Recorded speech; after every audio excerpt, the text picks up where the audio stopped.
तो मजा आ गया भाई। फाइनली राजस्थान बोर्ड कक्षा 10वीं हिंदी का जो पेपर है आपके 25 अप्रैल 2022 को वो पेपर मिल चुका है। नमस्कार बच्चों, स्वागत आप सभी का आपके अपने YouTube चैनल में। अगर आप राजस्थान बोर्ड कक्षा 10 के विद्यार्थी हैं तो इस वीडियो को आपको कंप्लीट देखना है। और आज के इस वीडियो में मैं आपको राजस्थान बोर्ड कक्षा 10 हिंदी जो आपके 25 अप्रैल को पेपर होने वाला है तो संपूर्ण पेपर मैं आपको देने वाला हूं इस वीडियो में। तो वीडियो को आपको पूरा देखना है। और जैसा कि आप यहां पर देख सकते हैं, माध्यमिक परीक्षा 2022 सेकेंडरी एग्जाम 2022 हिंदी का ये आपके 25 अप्रैल को जो पेपर होने वाला है तो कंप्लीट जो संपूर्ण पेपर है वो आप यहां पर देख सकते हैं। और यदि अभी तक आपने हमारे चैनल को सब्सक्राइब नहीं किया है तो सब्सक्राइब कर लीजिए, साथ में नोटिफिकेशन बेल को प्रेस कर लीजिए। और यहां पर परीक्षार्थियों के लिए जो सामान्य निर्देश दे रखे हैं ये निर्देश जरूर आपको पढ़ने हैं। तो यहां पर सबसे पहले आप देख सकते हैं सेक्शन ए दे रखा है। यदि आपने ये पेपर एग्जाम से पहले अच्छे से आपने तैयार कर लिया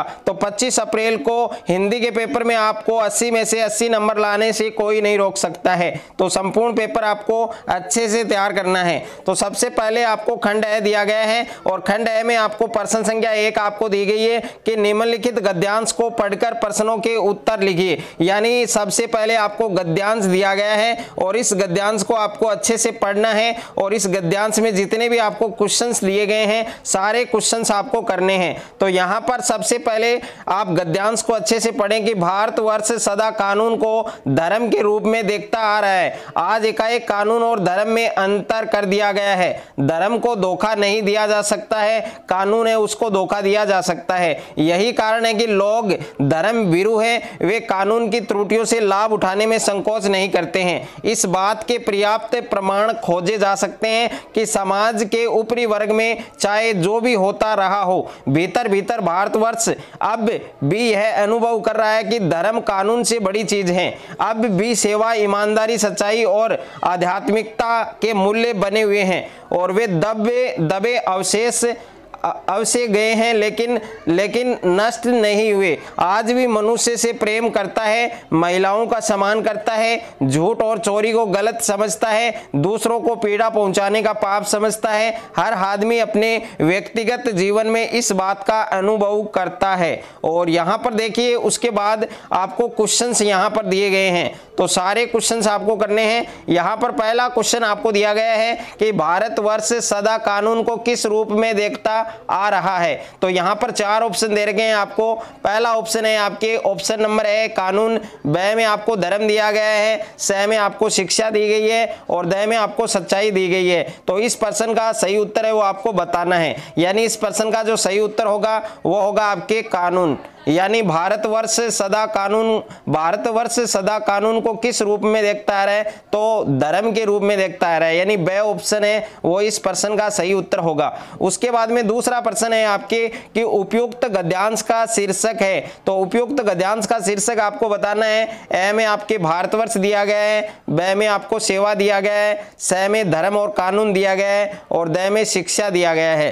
तो इस प्रश्न का सही उत्तर क्या होगा आपके ऑप्शन नंबर स होगा, यानी धर्म और कानून। उसके बाद में तीसरा प्रश्न है आपके कि कौन से लोग कानून की त्रुटियों से लाभ उठाने में संकोच नहीं करते हैं। तो ए में आपको धर्म भीरु दिया गया है, ब में धर्म गुरु दिया गया है, स में सच्चे लोग और द में बुरे लोग। तो इस प्रश्न का सही उत्तर क्या होगा, ऑप्शन नंबर ए होगा। यानी ऑप्शन नंबर ए है वो आपको दे रखा है धर्म भीरु, यानी धर्म भीरु इस प्रश्न का सही उत्तर होगा। उसके बाद में प्रश्न संख्या 4 है आपके कि कौन कौन से धार्मिक उपदेश लोग आज भी मानते हैं। कि कौन कौन से धार्मिक उपदेश हैं जिनको लोग आज भी मानते हैं। तो ए ऑप्शन में चोरी न करना, ब में मनुष्य से प्रेम करना, स में झूठ बोलने से बचना और द में उपयुक्त सभी।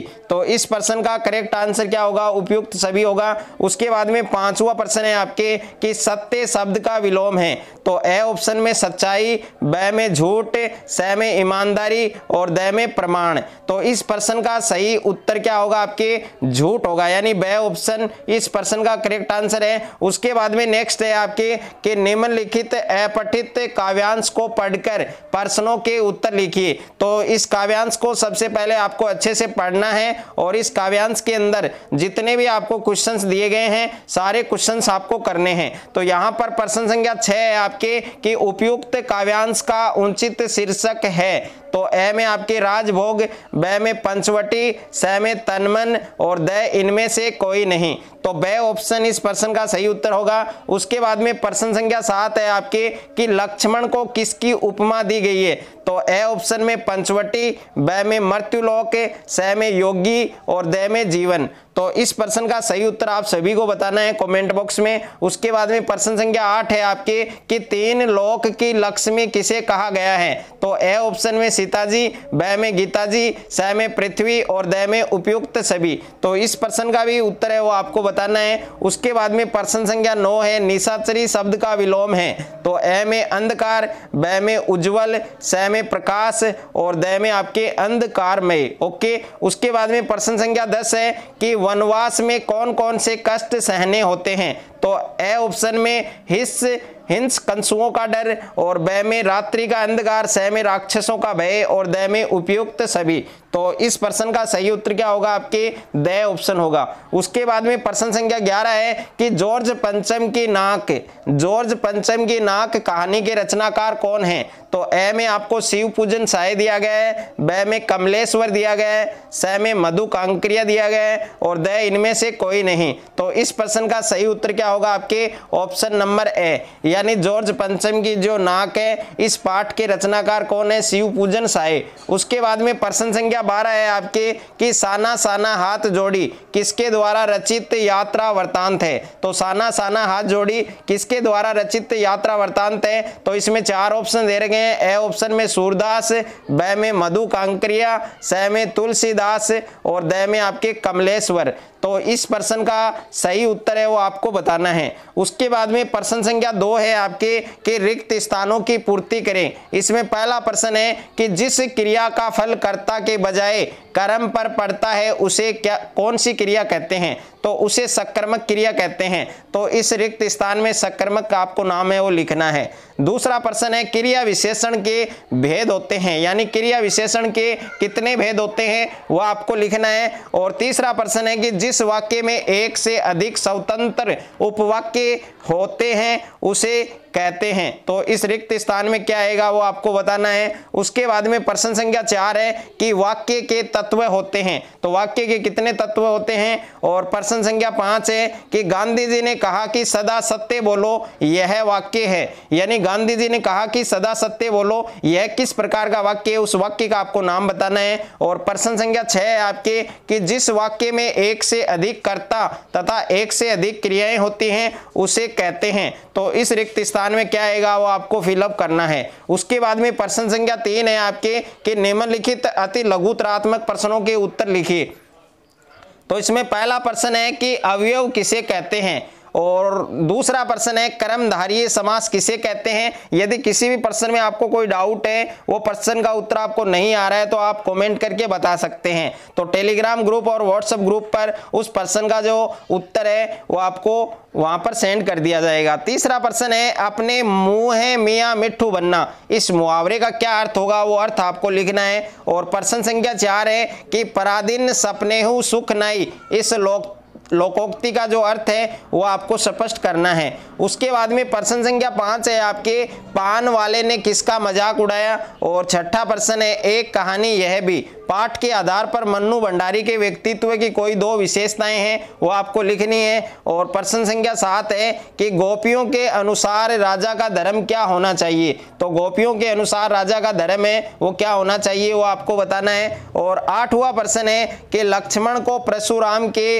मारने पर पाप और अपयश की संभावना क्यों थी वो आपको लिखना है। और प्रश्न संख्या 9 है आपके कि कवि फागुन के सौंदर्य से क्यों अभिभूत है वो बताना है। और प्रश्न संख्या 10 है कि स्मृति को पाथ्य बनाने से कवि का क्या आशय है, क्या तात्पर्य है, क्या अभिप्राय है। और प्रश्न संख्या 11 है आपके कि माता का आंचल पाठ के लेखक का वास्तविक नाम क्या था। तो माता का आंचल जो पाठ है आपके उसके लेखक का जो रियल नाम है, जो वास्तविक नाम है वो आपको बताना है। और उसके बाद में प्रश्न संख्या 12 है आपके कि गंतोक को मेहनत कश बादशाहों का शहर क्यों कहा जाता है। गंतोक को मेहनत कश बादशाहों का शहर है वो क्यों कहा जाता है, तो वो आपको लिखना है। उसके बाद में खंड ब दिया गया है और खंड ब में प्रश्न संख्या 4 है आपके कि हालदार साहब मूर्ति के बारे में सोचते सोचते किस निष्कर्ष पर पहुंचे, वो आपको लिखना है। और प्रश्न संख्या 5 है आपके कि बाल गोविंद भगत की संगीत साधना का चरम उत्कर्ष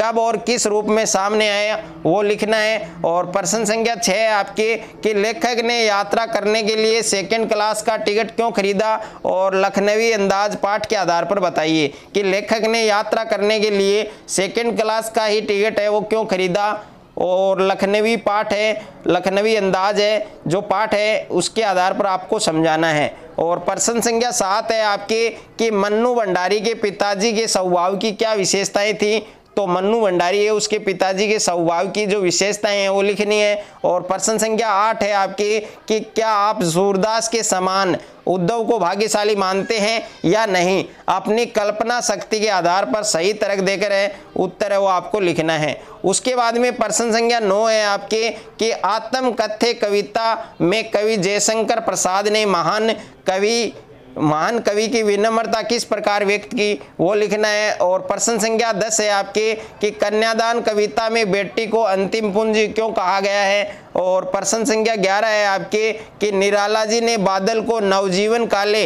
और नूतन कविता के रचयिता कवि के रूप में देखा है, क्यों देखा है वो आपको बताना है। और उसके बाद में प्रश्न संख्या 12 है आपके कि माता का आंचल पाठ के आधार पर बाल स्वभाव की विशेषताओं का वर्णन कीजिए। और प्रश्न संख्या 13 है कि नई दिल्ली के काया पलट के लिए क्या क्या प्रयत्न किए होंगे, जॉर्ज पंचम पाठ के आधार पर बताना है। और प्रश्न संख्या 14 है आपके कि मेरे लिए यह यात्रा सचमुच एक खोज यात्रा थी, लेखिका के इस कथन को साना साना हाथ जोड़ी पाठ के आधार पर स्पष्ट कीजिए। उसके बाद में प्रश्न संख्या 15 है आपकी कि भगत के जीवन की घटना के आधार पर मोह तथा प्रेम के अंतर को समझाइए। और प्रश्न संख्या 16 है कि मन्नू भंडारी का जीवन व कर्तृत्व परिचय संक्षेप में लिखिए, तो मन्नू भंडारी का जो जीवन परिचय है वो आपको लिखना है संक्षेप में। और उसके बाद में खंड सह दिया गया है और खंड सह में प्रश्न संख्या 17 है आपके कि निम्नांकित पठित गद्यांश की सहप्रसंग व्याख्या कीजिए।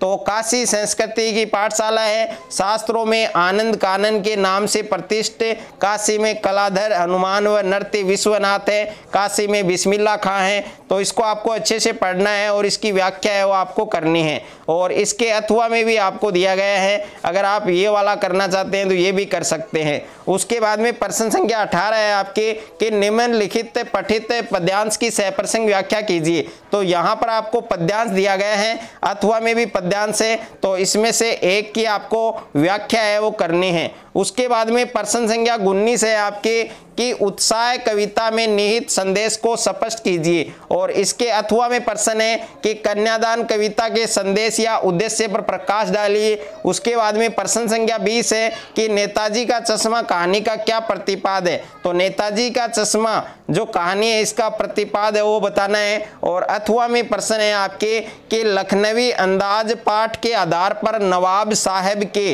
व्यक्तित्व का परिचय दीजिए। और अथवा में प्रश्न है, अथवा वाला मैंने बता दिया है। उसके बाद में है खंड द, और खंड द में प्रश्न संख्या 21 है आपके कि निम्नलिखित विषयों में से किसी एक विषय पर निबंध लिखिए, जिसमें पहला है पर्यावरण प्रदूषण विकट समस्या, दूसरा है बेरोजगारी समस्या और समाधान, तीसरा है कोरोना वायरस, चौथा है भारतीय नारी प्रगति की ओर। तो इसमें से एक निबंध है वो आपको करना है। और प्रश्न संख्या 22 है कि समय को विरजेश मिश्र निवासी धौलपुर मानकर अपने क्षेत्र के विद्युत अभियंता बोर्ड परीक्षा तैयारी के कारण विद्युत आपूर्ति नियमित और पर्याप्त रूप से कराने हेतु अनुरोध पत्र है वो लिखना है। और अथवा में आपको दिया गया है कि समय को जूनागढ़ निवासी जितेंद्र मानते हुए अहमदाबाद में रह रहे अपने पिताजी को एक पत्र लिखिए, जिसमें हाथ धुलाई कार्यक्रम एवं पेट के कीड़ों की बीमारियों से बचने हेतु गोली खिलाने के कार्यक्रमों द्वारा जो बालक हैं उनके स्वास्थ्य के प्रति जागरूकता के प्रयासों का उल्लेख हो। ओके। और प्रश्न संख्या 23 है कोई एक विज्ञापन तैयार कीजिए। तो इसमें आपको कोई भी एक विज्ञापन है वो लिखना है। तो इस पेपर को आपको एग्जाम से पहले अच्छे से आपको तैयार करना है और वीडियो को ज़्यादा से ज़्यादा शेयर करना है।